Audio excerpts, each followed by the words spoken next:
1 ಲಕ್ಷದವರೆಗೆ ಸಾಲ ಮನ್ನಾ ಮಾಡಲೇಬೇಕು. ಉಳಿಯುವ ಬೆಳೆ ಎಲ್ಲಿವರೆಗೂ ಹೋರಾಟ,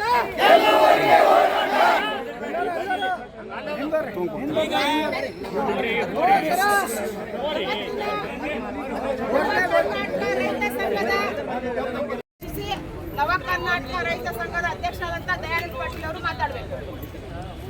ಇವತ್ತಿನ ದಿವಸ ಕಲ್ಯಾಣ ಕರ್ನಾಟಕ ಭಾಗದ ಈ ಕಲಬುರಗಿ ಜಿಲ್ಲೆಯ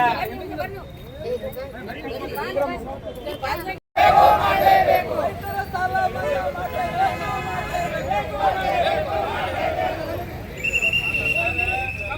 ಕರ್ನಾಟಕ ರಾಜ್ಯದ ಕಾಂಗ್ರೆಸ್ ವಿಚಾರ ನಿಜವಾಗಲೂ ರೈತರ ವಿಚಾರದಲ್ವ. ನಾವು ಸಂಸ್ಕೃತ ಸಮಾಧಾನ ನೌಕರಿ ಮಾಡೋರಲ್ಲ ಏನಲ್ಲ, ನಮ್ಗೆ ನ್ಯಾಯ ಬೇಡಲ್ಲ, ನ್ಯಾಯ ಕೊಲೆ ಮಾಡ್ತಕ್ಕಂಥ ಸರ್ಕಾರ. ಯಾಕಪ್ಪ ಅಂದ್ರೆ ಒಂದು ವೇಳೆ ನಾವು ವಿದ್ಯುತ್ ಖಾಸಗೀಕರಣ ಆದ್ರೆ ಮೀಟರ್ ಅಳವಡಿಸ್ತಕ್ಕಂಥ ಒಂದು ವಿಚಾರ.